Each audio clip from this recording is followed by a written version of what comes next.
Good morning, everyone. Thanks for joining this new edition of the Buyer series that will be focused on what to expect and how to manage collaboration with innovation suppliers with a matchmaking session.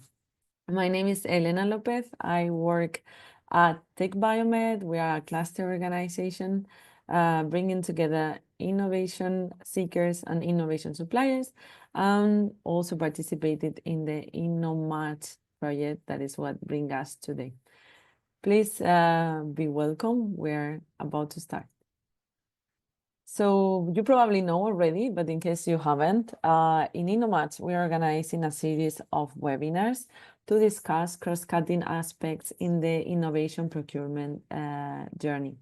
So we have external guests and people who have been through it before to inspire and build some capacity among our community. Today, we will be focused on the collaboration with innovation suppliers, and the next webinar is planned on the 8th of April, and it will be about the uptake of results and some key considerations to maximize the impact of the project. Registration is already open. My colleague Carlos will enter the link, the registration link in the chat in case you want to join us for the final edition of this series. For today, we have the following agenda. So from 10 to 11 CET, we're gonna present first a little bit of context, InnoMatch and its role in the major European Innovation Council Innovation Procurement Program that I will present. And then we will have our external guest. We have Azra Atalan. She's a legal procurement consultant at Corvers, and Stephan Corvers, CEO and owner of Corvers. It's probably a firm that you already know. They've been in the innovation procurement business for decades now, so they really know what they will be talking about. And we're really glad to have them. So what they will present is first, how to recruit those top-notch innovators if you're a buyer of innovation, and some keys to ensure that the collaboration is successful. Then we will also have some examples of successful partnerships in different sectors so that you get to know like hands-on examples. And finally, we will devote some time for Q&A at the end. Second, we will have a matchmaking session. That's something new. It will take place between 11 and 12 CET. My colleague Thais Avellar from InnoMatch will present the dynamics. And then we will have 3 buyers presenting their challenges because they are looking for an EIC awardee who can apply with them to InnoMatch open calls. So we have Haarlem Municipality in the Netherlands. They need a software solution for the management of small procurements. Then we will have Junta de Andalucía from Spain. They need a software for urban planning. And finally, Ayuntamiento de las Rozas from Madrid in Spain. They need a solution for waste management. So they will present them, and then we will devote some time for Q&A and for EIC awardees to express interest on any of these challenges. Before we start, a few housekeeping rules. The session will be entirely recorded, and that will be distributed in the InnoMatch channels together with the slides. For you, the attendees, you will have noticed that you are muted. We expect you to contribute and to post your questions in the Q&A box that you can see in the Zoom settings. And at the end, I will read them out loud and address them to the relevant speaker. So that's it in terms of introductions. Now let's move on to the first topic in our agenda, that is the EIC Innovation Procurement Program. In case you don't know, the European Innovation Council is the European flagship innovation program for game-changing innovations. So they really gather the top-notch innovators in Europe. And as part of their services, they've created an innovation procurement program. And the aim of this program is to support EIC awardees, so mainly companies and other economic operators, to increase their skills, their contacts, and their contracts coming from innovation procurement as a way to help them scale up and commercialize their solution. So within it, they have different programs such as InnoMatch, but also other initiatives. So first of all, we have a spin for EIC that Azra Atalan will present in more detail later on, but basically they are providing services to both buyers and EIC awardees, the supply side here. And they have pitching events between buyers and EIC awardees. They also provide assistance to public procurers to help them first identify their needs that are suitable for innovation procurement, then supporting them to conduct open market consultation, and finally, supporting them in the drafting of the tender documents and the development of a business case. They also support, as I was saying, the supply side with academies and toolkits to raise awareness and to increase their knowledge on what's in it for them when it comes to innovation procurement. Pitching events, as I was saying, to present their solutions to buyers who may be interested in those, and assistance to identify European and international opportunities in innovation procurement that could be suitable for the specific case. InnoMatch and InnoBuyer are two other projects that are part of the EIC Innovation Procurement Program, and I will present in a little bit more detail InnoMatch. So in InnoMatch, we are de-risking innovation procurement because we are bringing together buyers of innovation and the EIC awardees to develop pilots and proof of concepts before launching the procurement strategy. This means for the buyers that they can test the solution before actually investing on a larger procurement strategy. And that's why we say we are decreasing the risk. So how it works is that the buyer has an innovation challenge, and then we have an EIC awardee who has a tailored solution for that challenge. So through an open call, we select that EIC awardee that gets 60,000 euros for entering the InnoMatch program. That is a 12-month program where they will receive capacity building, expert support, and deploy the pilot or the proof of concept with the buyer. With these financial and in-kind services, we believe that we will increase the potential for adoption of the solution by the buyer and increase the chances of commercialization of the solution by the EIC award.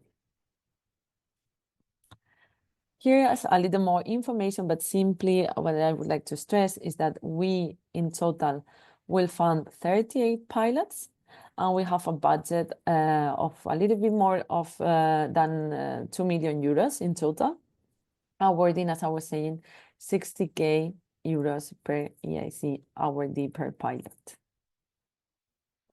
The benefits, just to stress them a little bit more. So for the EIC awardees, this means that they will have access to strategic customers that they've been perhaps willing or looking forward to work with, but they haven't really found the opportunity for doing so, as they didn't have the framework. It's also an opportunity for them to test, improve, and validate their solution in real-world settings with that buyer, and to increase the potential of early adoption of their solutions. Then for the buyers, even if they are not directly receiving financial support from InnoMatch, it's also an opportunity to address an innovation challenge free of charge, because it will be InnoMatch paying the supplier. It's also an opportunity to collaborate with a top-notch innovator from the EIC. As I was saying, they are among the best in Europe, and an opportunity to mitigate the risk of trying a new innovation, because they can test before actually investing in them. So that's a little bit in a nutshell. Then in terms of how to be involved in InnoMatch, there are two ways of doing so. So the first one is what we call Open Call 1, EIC awardee plus buyer, with the deadline on next 27th of April. This is a call for for buyers who already know the EIC awardee who want to work with them. Actually, here is the EIC awardee, the one who submits the proposal. And we will have a first wave now until the 17th of April, and we have a second wave in November. So even if you cannot make it to this first call, there are still opportunities for you to do so. Then the second open call that we have is for public and private buyers with the deadline of 8th of May this year. So here, this one is for buyers who want to be involved in InnoMatch, but they don't really know EIC awardees who can solve their challenges yet. So what they will need to do is to submit first their current unmet need. And as a second step, later on, we will launch a call for EIC awardees who can solve those unmet needs. So 2 opportunities, depending on where you are, you may be interested in participating in one or the other. And that's everything for me. Now I would like to leave the floor to Azra Atalan and Stephan Corvers to deal with our topic for the day, collaboration with innovation supplier. The floor is yours. Perfect. I will start with sharing my screen. Okay, I hope it works. Yes, perfect. So once again, hello everyone. Thank you very much for the introduction and to let us know what is this about and what this covers, Elena. And here in this part, I will be tackling the practical insights for public buyers on how to effectively manage interactions with innovative suppliers. And then we end a session that contains examples of successful cases will follow. I would like to start with agenda. After this introduction part, we will have a look at the understanding of innovation procurement, the different modalities, and then following this, we will see the prototype testing, and then the assistances, the programs, initiatives that is offered by EIC, which is EFF assistance first, and the second will be SPIN for EIC assistance, and then examples of successful cases. So first, let's start with having a look at the triggers for a public need for innovation. So when does a public organization need innovation? How is it triggered? Innovation does not happen randomly. It starts when a need or challenge appears that existing solutions cannot address yet. There are several triggers for public innovation needs. First, an unmet need. This happens when no suitable solution exists in the market to solve a specific issue. And it could be a problem that negatively impacts public services. And this could be a technical failure, budget constraints, or changes in user behavior that reduce the efficiency of services. Or a desire to improve public services. Sometimes cities want to introduce better features or increase efficiency to meet new demands in the mid to long term. And or policy objectives targeting long-term societal challenges can also be a trigger. For example, the EU's goals on sustainability, energy efficiency, and security push cities to adopt new solutions. And finally, legislative and regulatory requirements. New laws often require higher service quality, better efficiency, or stricter environmental standards.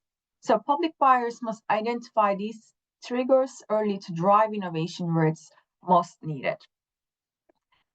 And here you see the main strategic use of public procurement.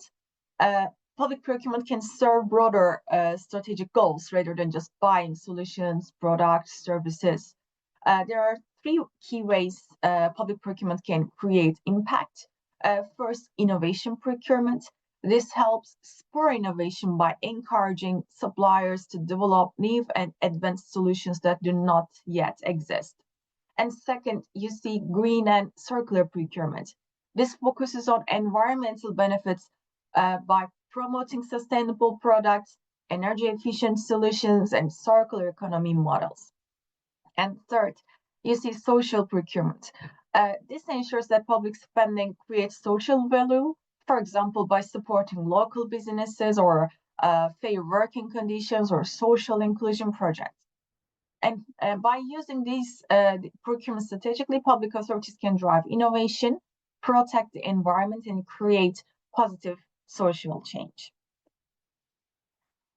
But what exactly is innovation procurement? I'm pretty sure you have already have heard this concept, or somehow you have interacted, read somewhere, and encountered this.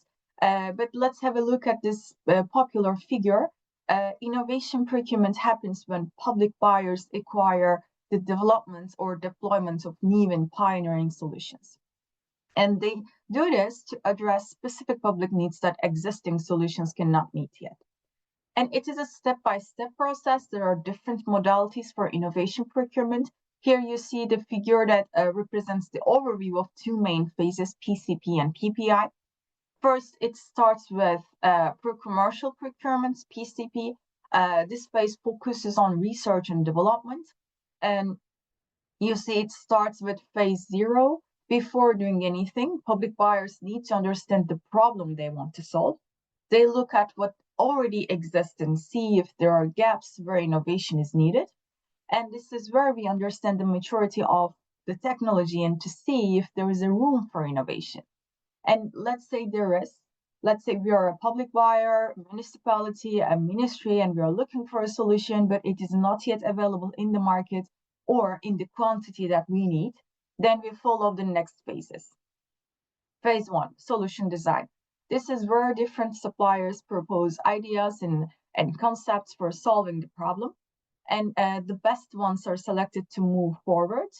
And next, you see phase 2, prototype development. And suppliers here create and test small-scale versions of their solutions. And after that, we move to original development and testing, which is phase 3, to see if the solution is technically feasible. The best prototypes here are improved and tested in real-world situations, and this ensures that they are effective and reliable. Once a solution is proven, we move to public procurement of innovative solutions, which is PPI, and this is where the final product is fully deployed, and cities or municipalities, public buyers can start purchasing it for large-scale use. So I would like to elaborate on prototype testing, as it is the one of the fundamental assistance offered by Innomatch. Prototype testing plays a key role in bridging innovation with real-world applications. It is a structured process before a solution is widely deployed. You see the same figure that represents the overview of innovation procurement. And here you see the prototype testing starts at phase 3. So I would like to mention that we have flexibility in PCP. It doesn't have to be 3 or 4 phases. There are projects that consist of 2 phases only, including prototype testing. We define the roadmap, how many phases we need, and categorize them, and find a strategy on case-by-case basis, depending on the need. And the development of an innovative solution typically follows 4 key phases. Let's look at phase 3, phase 2 first. Here, selected suppliers now develop working prototypes based on their designs, and these prototypes are not yet commercially available. They are still in experimental stages, and suppliers refine their innovations based on technical feedback. And phase 3, you see prototype testing. This is a critical step. This is the core phase of validation. But as I said, it doesn't have to be phase number 3. This is the prototype testing phase. Prototypes are tested under real-world conditions here. Only a limited volume of first test products or service is produced. And testing is conducted at TRL 7 and TRL 8. But what are they? Here you see TRL 7 means the system, the product, the idea is demonstrated in an operational environment, and TRL 8, the system is fully developed and qualified for real use. And once prototype testing is successful, solutions can move to the next phase. It is a full deployment phase, which is PPI phase actually. This is where public procurement of innovation starts. And public buyers purchase and scale the tested solution into wider adoption. The innovative solution now becomes a fully commercialized product. And why is prototype testing essential? Because it allows buyers to test and validate solutions before committing to large-scale investments. It helps suppliers to refine their products based on real-world feedback, and it reduces risk in procurement by ensuring that the selected solutions truly meet the needs of public buyers. And it prevents premature commercialization of untested solutions, ensuring that only proven innovations reach the market. Now, I would like to introduce you the legal framework of prototype testing. Public procurement in the EU is highly regulated. Buyers must follow strict rules when acquiring new solutions, especially those that are not yet available on the market. And prototype testing is covered under public procurement directives. Here you see Article 32, Article 50, and Recital 50. And these regulations allow a negotiated procedure without prior publication under specific conditions. And what does this mean for prototype testing? This means that public buyers can negotiate contracts for prototypes without a full competitive tender. However, this is only allowed if the products are manufactured purely for research, experimentation, study, or development purposes.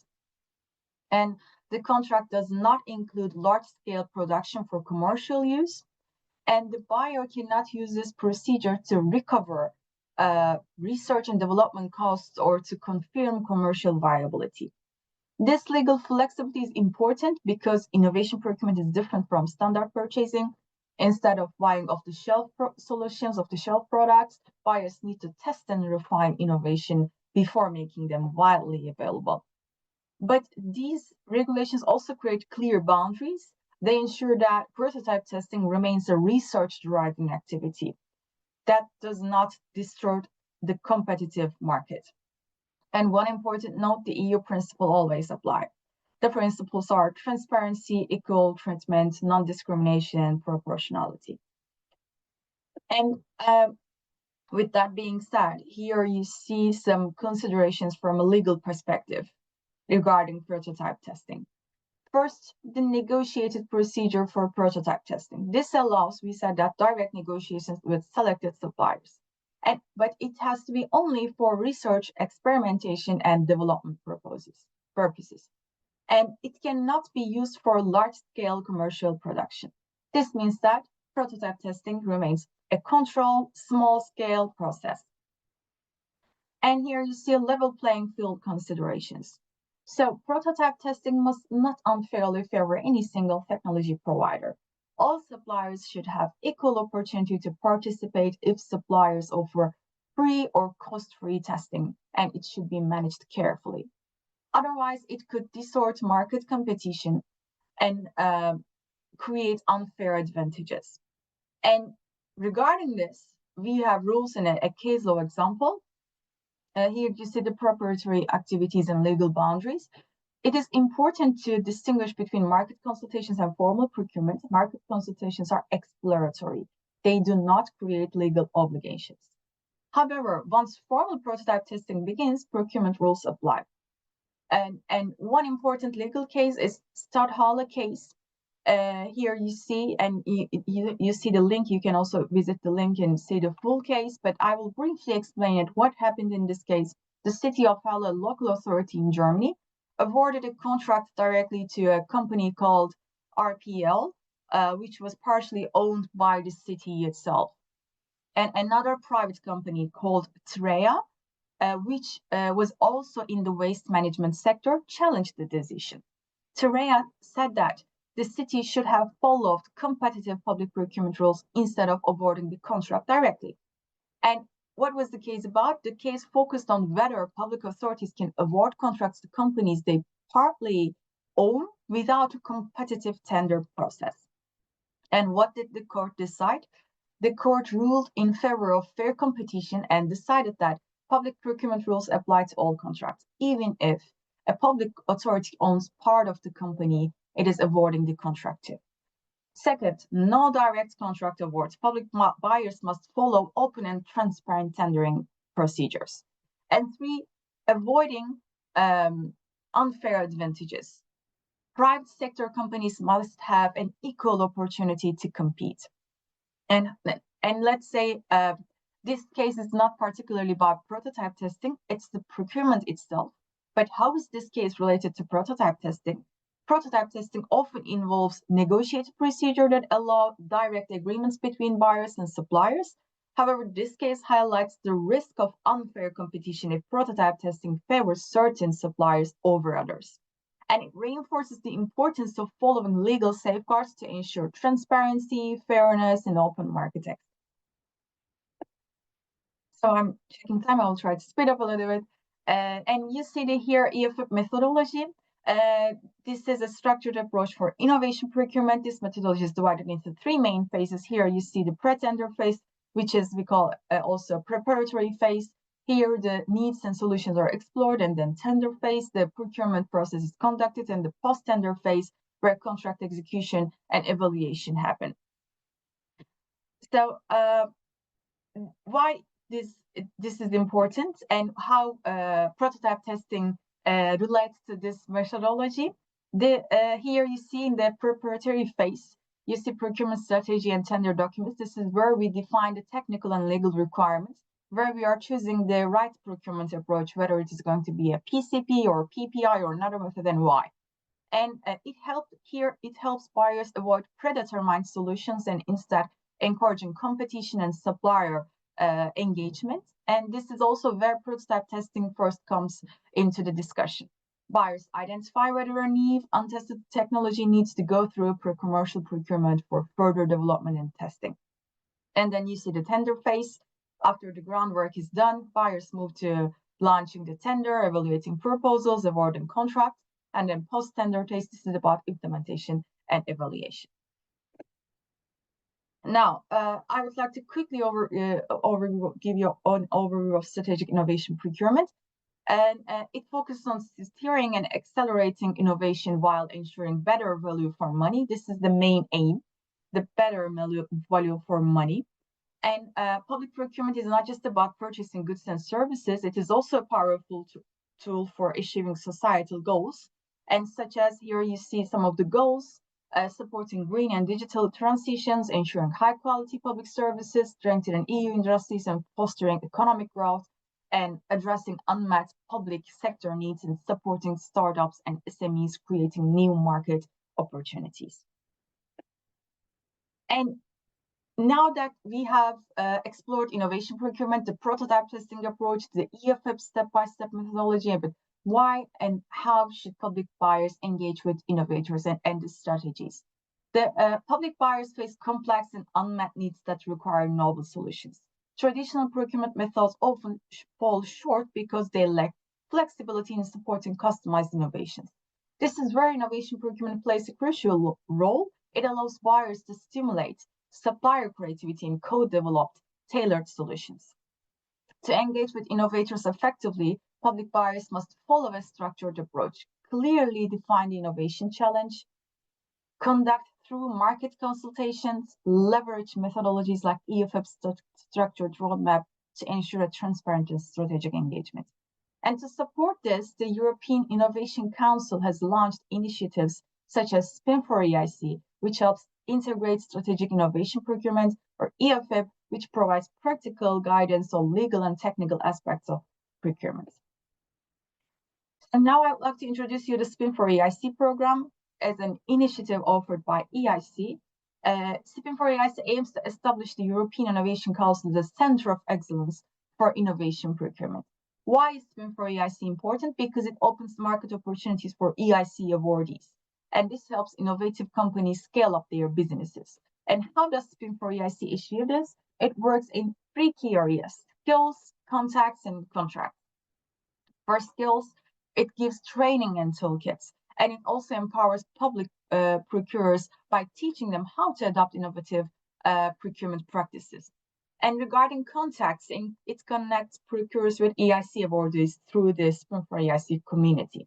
And also it organizes pitching events. And contracts, it facilitates agreements between EIC awardees and procurers, again, through pitching and matchmaking events. And it assists awardees in participating in public and private procurement tenders. And here you see the consortium of the partners of Spin for EIC, Corvers, Deloitte, Intellera, and Eclair are all supporting this initiative. And in this slide, you see there are two main aspects of the support that has been provided by Spin for EIC, the demand side and the supply side. For demand side, which buyers, it can be cities, municipalities, we are talking about public buyers. What do we do here? We organize pitching events for both private and public buyers, and these events identify procurers and match EIC beneficiaries with defined buyer challenges. And we assist the public procurers. This includes identifying and assessing their procurement needs, conducting open market consultations, drafting tender documents, and creating business cases. And on supply side, what do we do here?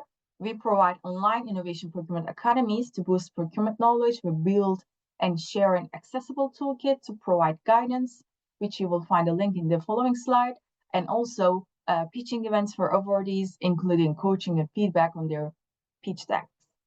And Spin for EIC also provides direct assistance to EIC awardees. And how can you benefit from Spin for EIC? How exactly can different groups benefit? Different groups can benefit from Spin for EIC, or you see EIC innovators. Spin for EIC helps them to improve procurement skills through free training, and they receive direct procurement assistance for preparing innovative tenders, and they can connect easily with potential buyers through Spin for EIC's online community and matchmaking or pitching events. And for public and private buyers, Spin for EIC connects buyers with a large pool of more than 6,000 innovative European startups. It's a huge help. And buyers can access these innovative companies through the Spin for EIC community for free. And Spin for EIC provides free support also to public organizations wanting to adopt innovation practices. Here, I would like to detail how we provide assistance to public buyers. You see the three-step methodology to assist them. First, calls for expression of interest. There are 4 separate calls and 4 types of assistance, and calls are open, transparent, and flexible with clear eligibility criteria, and applications are assessed to select suitable public buyers. And then second step is the selection step. After assessing applications, suitable buyers are chosen for assistance. And step 3 is providing assistance to selected buyers. This includes help with the needs assessment, business case, market consultation, and drafting tender documents. And how do we do that? We have one-to-one and one-to-many meetings. We support them through emails, and we provide hands-on legal and business guidance. This assistance is determined on case-by-case basis. There are 4 key areas of assistance. Here you see identification and assessment of needs, helping public buyers clearly define what challenges they need to solve. And second, you see building a business case, providing guidance on how to structure a solid rationale for procurement. And 3, conducting open market consultations. This is about supporting buyers and engaging with market and potential suppliers before launching the tender, and the drafting tender documents. And additional supports like state-of-the-art analysis and technology readiness levels assessments are also available. In total, there will be 8 calls for assistance. A flexible call is currently open for all assistance types. You will see the link at the end of this part. And each assistance type provides up to 5 days of free support, which means that 8 hours per day, and in total it makes 40 hours. And project, an important note, projects preparing proposals for Horizon Europe calls or projects already funded by the EU for similar activities are not eligible for this assistance. Yes, here you see another EIC initiative. It's EAFIP, the European Assistance for Innovation Procurement. EAFIP is an initiative that helps public buyers across Europe to develop and implement innovation procurement projects. The main aim of the EFIP initiative is to share good practices and build evidence from successful innovation procurement projects. This encourages more public buyers to start new procurement projects, especially PCP and PPI. And what does EFIP offer? First, the EFIP provides free expert support to selected public buyers. This assistance helps them to prepare and implement their innovation procurement projects, whether it's PCP or PPI. And secondly, EFIP regularly organizes webinars and workshops. And lastly, EFIP offers a practical toolkit, the EFIP toolkit, which provides easy-to-use guidance for the preparation and implementation of innovation procurement. And the scope of the assistance, EFIP specifically targets PCP and PPI. And before receiving assistance, public procurers must accept the conditions, ensuring that there is no duplication of financing. And the assistance covers multiple critical aspects, including identifying procurement needs that can be solved by innovative solutions, preparing and running an EU-wide open market consultation, drafting detailed tender documents, launching EU-wide tenders, assisting in answering questions from potential tenders throughout the procurement process, and helping finalize contracts with selected suppliers. And assistance categories, this is very similar to SPIN for EIC, 4 main categories. You see first needs assessment, and this is where we analyze your needs and define the right approach. And business case development, this is where we see the feasibility and cost benefit of the innovation. And market analysis and open market consultation, this includes the state-of-the-art analysis and industry engagement through market consultation, and then the tender preparation. Similar also here, 5 days of assistance, 8 hours per day, which means 40 hours for each assistance category. How to apply? So there is an open call right now for EFIP. This is similar to SPIN4IC, also there is an open call there. It's for new projects procuring innovative ICT-based solutions, and selected buyers will get free technical and legal assistance, and you can apply via the EU survey form here. You see the link. You need to provide some details about your project, your company, your own organization, and for more details, please visit the provided website link. And also here you see this is the calls for application page. In the first, you see EFIP, and the others are regarding SPIN4IC calls, and you see the contact person. Also, we will share our email addresses at the end of this part. So you can, if you are considering to apply, but you're not sure, please just send us an email and we will figure out how to assist you. And now I will give floor to Stephan. Thank you. Thank you, Azra, and thank you for the overview of the initiatives and the rationale for innovation procurement. So we have chosen 2 examples of successful cases in order to understand how you can deal with testing and piloting. And the first example is an example that has been supported by EFIP on the ambulance systems in the south of the Netherlands. And it is about a way how ambulances can improve the delay times to go to an incident, and for that a new navigation information system was needed. It is a PPI project. So it's just normal procurement rules apply. And as a starting point, to give you some feedback on the strategy and approach, was that the contracting authority was not clear if this new navigation information system would really work. So we set up a strategy in which we decided for sort of multiple sourcing approach, meaning that a framework agreement was awarded to 2 consortia. Each of them had to conclude a test phase with a different test phase agreement. Based on the fact, may the best win. So the organizational consortium that has delivered the solution the best possible way during the first test phase was awarded the deployment contract for the rest.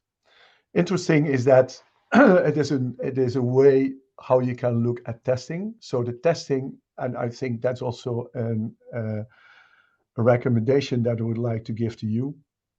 You always need to decide as a contracting authority or as a public or private buyer, how you would like to use the testing and for what reason.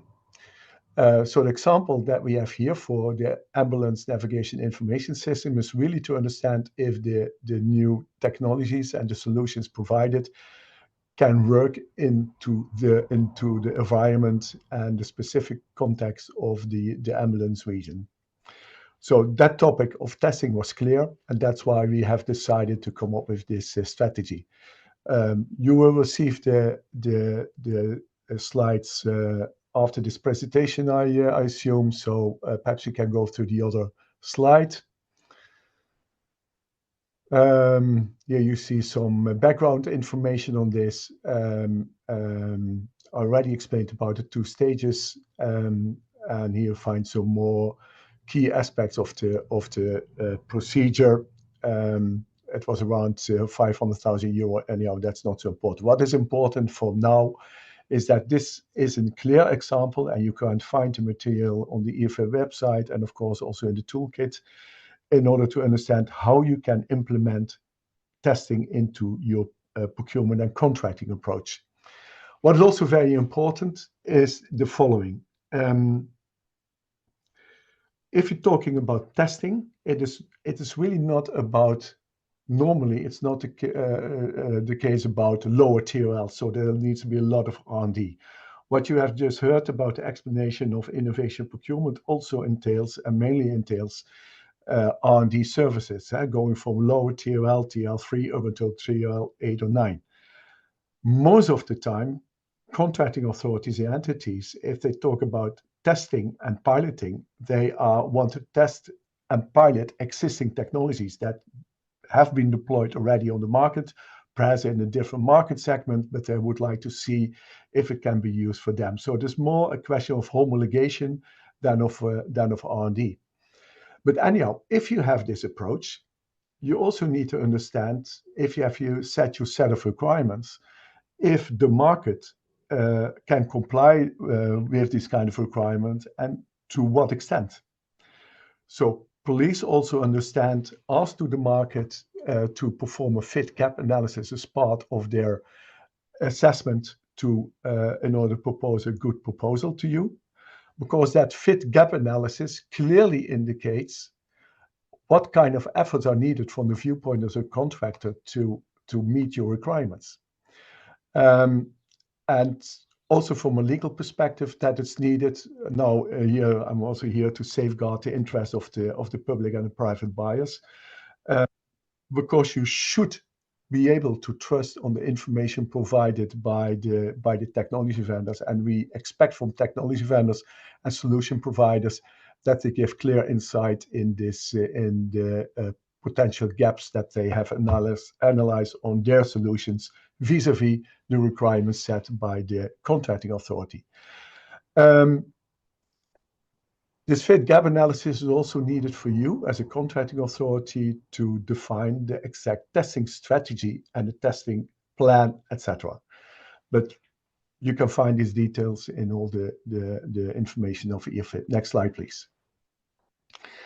Another example, and that is something completely different, relates to an ongoing nationwide test that is being performed now in the Netherlands on AI radiology.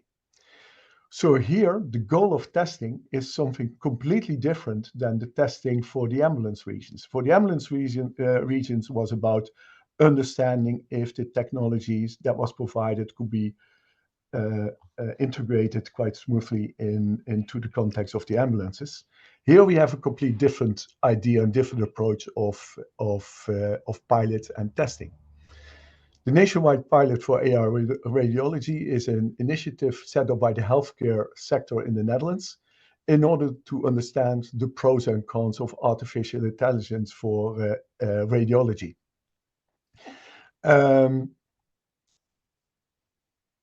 So the goals of the project are there to understand what AI can bring to the radiology, but also to understand if the underlying technology is suitable for that. I'm not talking so much about AI, because the AI products are mostly related to the radiologist, but I'm also talking about the underlying infrastructure, hosting environments, etc., and the vision and strategies related to that. Next slide, please.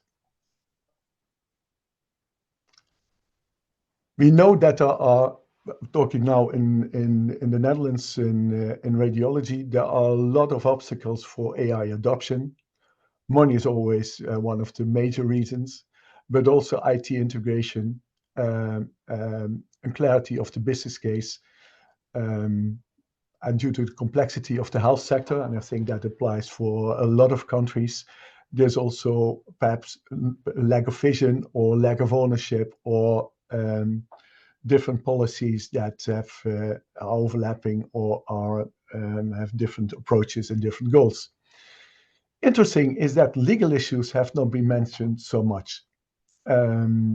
Again, from a legal perspective, that's interesting, as perhaps you're aware of the fact that AI Act has been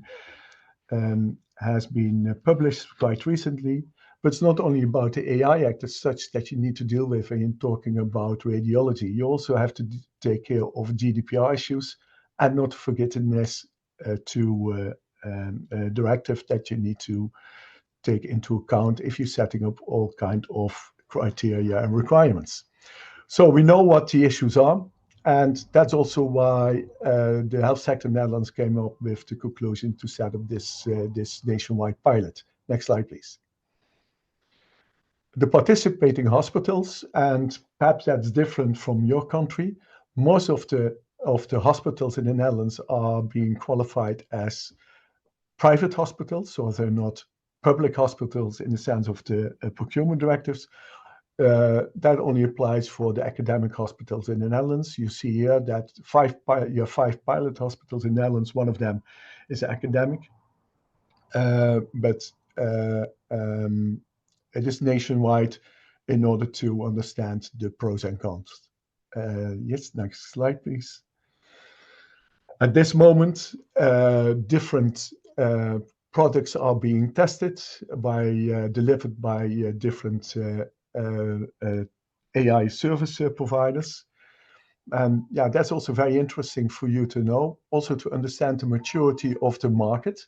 That also gives you insight if, for example, if an AI product is being delivered, so like a software that you need to embed and install on your own premise, or perhaps they're already developed, the maturity is developed in a different way, that it can also be provided as a service through a cloud service provider. Anyhow, these are things that you need to take into account and you need to want to learn from this. You see here the overview, it is ongoing, and the conclusions, yes, you can go to the next slide, please, is that we would like to have lessons learned on this pilot to understand the technical issue, the clinical issues, of course, for the radiology, that goes without saying, also to have a better idea about the business case and not to forget the legal framework. So based on the pilot and the analysis of the findings on these different aspects, different pillars, in the Netherlands, we're going to decide about the follow-up, procurement and or purchasing strategy. So we have not come to any decision yet. So we're still in the process of learning and understanding the pros and cons. But I think that this approach gives you, and that was also the reason of giving you this example, is that testing pilots can have a different meaning, can have a different goal. So my recommendation to you as a contracting authority or a private buyer, please know exactly what the goals are, what you would like to achieve, and how you would like to use the testing possibilities into your approach. Either to understand what a technology can mean, for example, through prototype testing approach, like Azra explained to you, using PCP approaches to develop new technologies that are not available on the marketplace, or to understand how an existing technology can be homologated into your environment, and then you have a different approach. So you don't have so many technical issues, perhaps there are more homologation issues and risks that you have to take care of and that you need to tackle. I think this is the overview of all the examples that we have, and I really would like to thank you for the opportunity for having us here. I hope, Elena, perhaps there are some questions that we need to answer before you go to the next session. I leave it to you. Thank you very much, Stephan and Azra, for this nice overview. We already have some interesting questions in the Q&A box that I will read for you, and then we can discuss. So the first question is, are innovations expected to be tested during the program, the ones being developed under the AIC programs? I think this one refers to InnoMatch. I can quickly answer. So the idea is, for instance, if you have, let's say, an AI solution that supports the follow-up of patients, for example, for clinicians, you are already testing and validating that solution within your own customers, perhaps already selling it. But you need to work with a given hospital to prove that solution would be interesting for them and that it meets their specific needs. Then you would apply jointly to InnoMatch, and during the program, you indeed would need to test it with that buyer, with that hospital in their local settings. I hope I replied your question, but if not, feel free to follow up and I'll answer again. Thanks. Then we have another question. I think this one will be for Stephan. Is what recommendations do you have for public buyers looking to integrate AI solutions into their procurement strategies? I think this could be a whole session in itself, right, Stephan? But perhaps you could provide some. Yeah, but I think that's a very good question. I think that, like everything, your starting point is, what are your needs? Why do you need AI solutions for? Normally, it is to have a support activity to improve your public services, and you would like to, and you need to understand how AI can support you on this.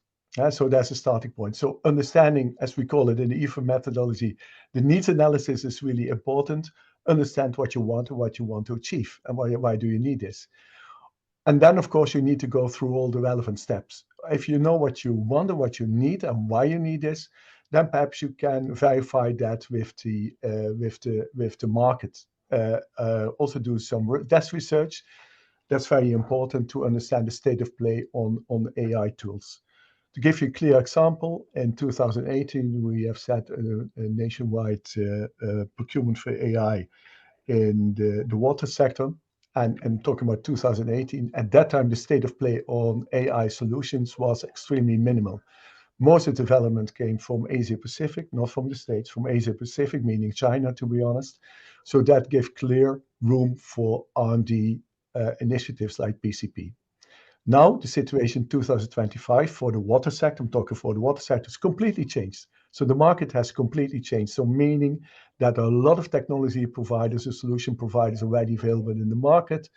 And so perhaps then a procurement strategy like PCP, R&D, is not suitable anymore. So perhaps you need to go to a different approach. So understanding your needs, understanding what the market can offer, doing desk research in that, looking at patents, literature. Please go through the step-by-step methodology. EFIP is really important and helpful tool and methodology in order to see this. And then, of course, you need to translate that into the actual procurement strategy and also the contracting strategy. Coming back to the examples that I gave on the NIS, that was a clear situation. It had nothing to do with AI, but about more Galileo-related, GPS-related systems. I'm not going into that. But it was clearly that there was a value available on the market, but we need to understand how it could be implemented. So testing was crucial. But in order to de-risk, we said, perhaps it's better to have a multiple sourcing approach for the testing phase. Okay. Anyhow, if you have step-by-step methodology, understand what you want and need, and also understand the business rationale, why you're doing that. But perhaps you can come to the conclusion that what you want is too expensive. And then don't do it. Don't start any procurement. Exactly. exactly. It's all, I think, from my point of view, about the learnings that you get from those initial stages. They are not there just because it's on the regulations, on the law. It's also because it really helps you to plan the forthcoming procurement. So thank you very much, Stephan. Then there's another question related to the examples that you gave that says, what happens when there's an unmet need? For example, the navigation of a network of emergency vehicles with solutions available, but the procurer simply adds another need also available in the market, for instance, low latency navigation, but not necessarily the combination of both, although the combination might or might not be straightforward. Is this eligible for a PCP or a PPI? A complex question. Of course, make it very simple. At the moment that public bodies want to buy something, I don't care what it is, products or services, you have to follow as a rule the procurement rules. So depending on the state of play, depending if the need what you have is not available on the marketplace, you can come to the conclusion that there's a need for room for innovation. Because if something what you want is not available on the marketplace, there's room for innovation. As a starting point, you have two strategies. You can do nothing, just wait and see what the market can offer. That's also a strategy. It's a very classic strategy that's still widely used throughout Europe and in other regions in the world. That contracting authorities say, well, just wait and see what's going to happen. But sometimes you can come to the conclusion that that is not a wise strategy, and you would like to steer up and speed up the developments for these needs. And perhaps you want to, for talking about ambulances, because you're not the only ambulance region in the world, so to say, there will be colleagues in other regions. Perhaps you can team up with them in order to cooperate or collaborate to scale up in order to certain that you have a very interesting marketplace for this unmet need. Yes, so depending on the situation, you have different strategies that you can follow. And sometimes you would like to steer this kind of developments by using PCPs. I can even imagine that in certain propose solutions that you say perhaps a solution already available in a different marketplace, but not yet in the healthcare sector, then you're talking more about homologation to the health sector.